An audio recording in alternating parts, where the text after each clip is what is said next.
Have you ever come to a place in your walk with God where you've prayed every prayer you know, whispered every scripture you could recall, and cried until your body had nothing left to give, yet heaven still felt painfully silent? Have you ever laid awake at night, staring at the ceiling, your heart trembling with the question, Lord, and what more can I do? Maybe you're waiting for healing that hasn't come. Maybe you're carrying a heartbreak that won't let you go. Maybe you're standing at a crossroads in your life with no clarity, no direction, and no sense of what God wants you to do next.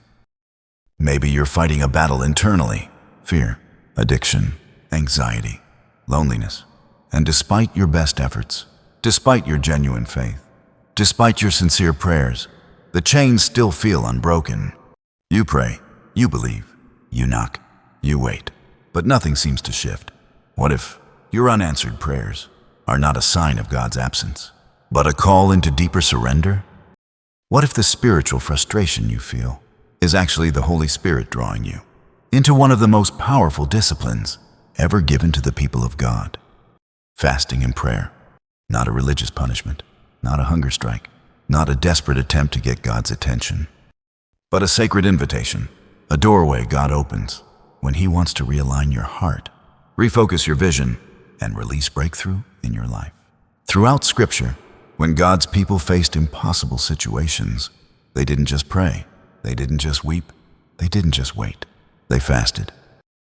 What fasting truly is and what it isn't. Before we talk about how to fast or what fasting accomplishes, we must begin with clarity, because many believers misunderstand fasting. 1. Fasting is not trying to earn God's favor. You already have His favor because of Christ. Fasting does not twist God's arm. It positions your heart. 2. Fasting is not self-punishment. Jesus already paid the full price for sin. 3. Fasting is not legalism or spiritual performance. It is not doing more for God. It is making room for God. 4. Fasting is spiritual alignment. It is the intentional quieting of the flesh, so the voice of the Spirit can be heard clearly. 5. Fasting is a biblical pattern. Throughout the Bible, Moses fasted before receiving revelation. Exodus chapter 34, verse 28. David fasted in repentance. Psalm chapter 35, verse 13. Daniel fasted seeking understanding. Daniel chapter 10, verses 2 to 3 and verse 12. Esther fasted before risking her life. Esther chapter 4, verse 16. Ezra fasted for protection. Ezra chapter 8, verses 21 to 23. Nehemiah fasted for restoration. Nehemiah chapter 1, verse 4. The early church fasted before major decisions. Acts chapter 13, verses 2 to 3. Paul fasted after encountering Christ.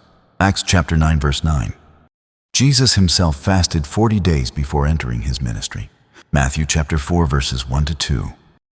If Jesus, the sinless Son of God, the one filled with the Spirit, fasted, how much more do we need this discipline? Why fasting brings breakthrough. Jesus said in Mark chapter 9, verse 29, "This kind can come out only by prayer and fasting."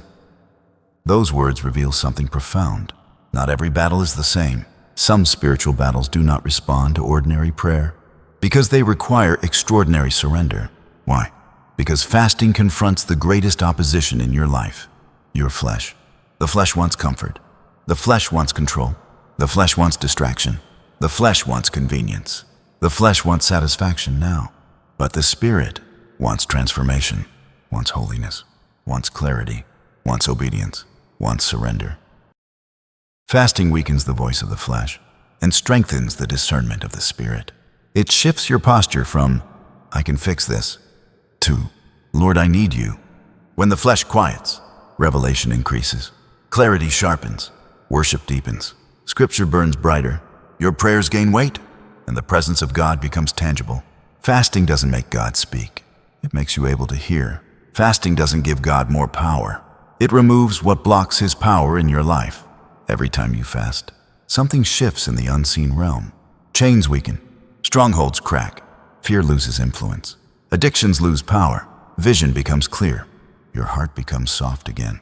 Fasting is not about starvation. It is about consecration. The emotional journey of fasting. Let's be honest, fasting is not easy. It is not glamorous. It is not comfortable. You may feel hungry, irritable, emotional, weak, restless, spiritually exposed. And that is exactly where breakthrough begins. Because fasting doesn't only empty your stomach, it empties your soul of what has been hiding inside you. Fasting exposes pride, fear, worry, control, hidden anger, unforgiveness, attachments, idols, old wounds.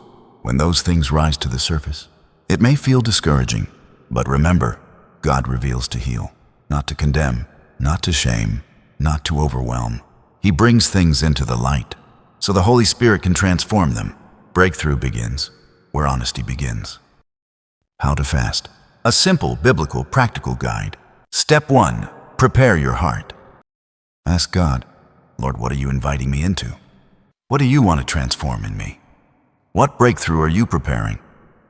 Release bitterness. Forgive those who hurt you. Begin your fast with humility. Step 2. Choose the type of fast.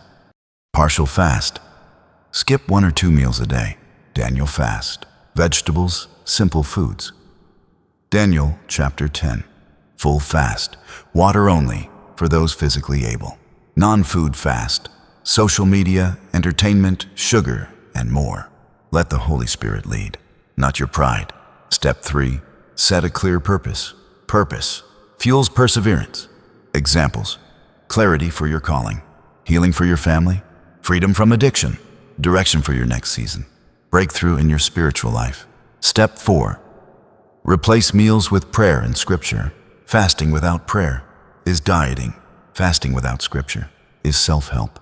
Fasting without worship is willpower. Use meal times for prayer, worship, reflection, and Bible reading. Suggested readings: Isaiah chapter 58, Psalm chapter 63, Matthew chapter 6, Daniel chapter 10, Acts chapter 13. Let hunger become a reminder. Lord, you are my true portion. Step 5. Listen to your body. Stay hydrated. Rest. Make adjustments as needed. Your body is the temple of the Holy Spirit. Steward it well. If you have medical issues, modify your fast or choose a non-food fast. Step 6. End your fast wisely and gently. How you end your fast is just as important as how you begin it, especially after days or weeks of fasting. When your fasting period ends, your body is not ready to return immediately to normal meals. Your digestive system has been resting, and overwhelming it with heavy food can cause discomfort, nausea, bloating, or long-term weight gain. Begin with gentle, soft foods: warm porridge or congee, blended soups, clear broths, fresh fruit or vegetable juices, lightly steamed vegetables, minimal seasoning, low oil. Allow your body to slowly reacquaint itself with solid food. Be aware, after fasting, your appetite will surge. Your body will crave large amounts of food.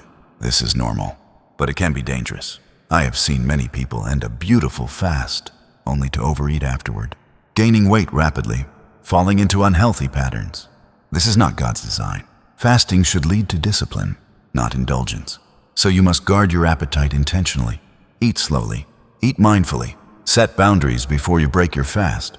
Remind yourself, my flesh does not lead me, the Holy Spirit leads me. Re-enter eating with purpose and gratitude, not with emotional cravings.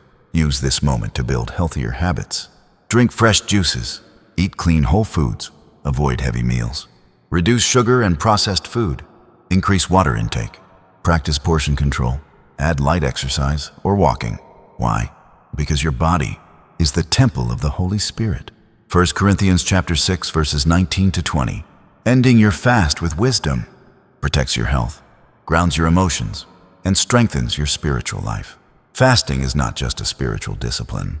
It is a lifestyle of holiness, balance, and self-control. Warnings and wisdom. Fast in secret. Matthew chapter 6 verses 16 to 18. Your Father who sees what is done in secret will reward you. Don't announce it. Don't perform it. Don't seek validation. Check your motives. Fast for connection, not attention. Avoid pride. Fasting is meant to humble you. Avoid comparison. Your journey is unique. Choose grace over perfection. If you stumble, Restart. Use wisdom. Your health matters to God. The reward of biblical fasting. Isaiah chapter 58 verse 8. Then your light will break forth like the dawn, and your healing will quickly appear. Fasting opens doors that prayer alone sometimes doesn't, because fasting opens you. The rewards: clarity, confusion lifts, direction emerges, freedom, chains loosen, addictions weaken, spiritual authority. Your prayers carry weight. Peace, anxiety loses its grip. Intimacy with Jesus. His presence becomes tangible. Every fast shifts something, in the seen and the unseen. God always responds to surrendered hearts. Let's pray together. Heavenly Father, thank you for the sacred and holy gift of fasting and prayer. Thank you for inviting us into a place where the noise of life grows quiet and your presence becomes unmistakably near. Thank you for drawing us into a deeper intimacy that we could never reach by our own strength. Lord, today we come before you hungry in body, hungry in spirit, hungry for your touch, your direction, your healing, your transforming power. Father, draw us deeper into your presence. Pull us out of distractions, out of confusion, out of fear, and into the still waters where your Spirit speaks. Let your love wash over every weary heart. Let your peace settle over every anxious mind. Heal, Lord. Heal what has been broken for far too long. Heal the wounds we hide. Heal the places that ache in silence. Heal the memories that still bleed. Heal our bodies. Heal our minds. Heal our souls. Strengthen what is weak within us. Where our faith is fragile, make it firm.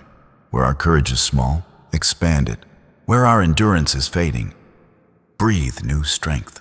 Let the weak say, I am strong, because your Spirit empowers them. Reveal what needs to change. Shine your holy light on the hidden corners of our hearts. Expose every attitude, every habit, every idol, every unforgiveness, every fear, every root of pride. Reveal not to condemn, but to transform. Break every chain that holds us back, every addiction, every cycle of shame, every generational pattern, every lie we believed, every fear we fed. Let chains fall in the power of Jesus' name. Let freedom rise like the dawn. Let deliverance become our testimony. Awaken our spirit to your voice. Teach us to recognize your whisper in the stillness. Open our ears to the leading of the Holy Spirit. Open our eyes to what you are doing in the unseen places. Open our hearts to respond with obedience. Align our desires, our priorities, our decisions, our motives, our entire being to your perfect will. Let our fasting not be empty, but transformational. Let it shape us into the likeness of Christ. Let it dethrone our flesh and enthrone your spirit. Father, we declare today, we do not fast to impress you. We fast to be transformed by you. Purge us of everything that is not of you. Fill us with everything that comes from you. Give us breakthrough in our minds, in our families, in our finances, in our faith, in every area where the enemy has tried to hold us down. Give us clarity, clear vision, clear understanding, clear direction. Silence confusion, silence doubt. Let your wisdom guide us. Give us freedom, real freedom, freedom from sin, freedom from fear, freedom from the past, freedom from every weight that keeps us from running the race set before us. Give us renewed fire, a fire that burns for holiness, for your word, for your presence, for your purposes. Fan into flame every spiritual gift within us. Revive what has grown cold. Restore what has grown weary. Awaken what has been sleeping, Lord. Let this fast be the turning point. Let this be the moment heaven touches earth in our lives. Let this be the season where we rise stronger, walk deeper, love purer, and live surrendered. And we ask all of this in the powerful, precious, unshakable name of Jesus. Amen. If this message stirred something in your spirit, take one simple step today. Fast one meal, fast one distraction, fast one habit. Start small, start surrendered, but start. If this word blessed you, like the video, share it with someone who needs strength, and subscribe to Let Go, Let God Chanel for more biblical, spirit-filled encouragement. Fasting does not weaken you. It awakens you. It aligns you. It empowers you. May God bless you on your sacred journey.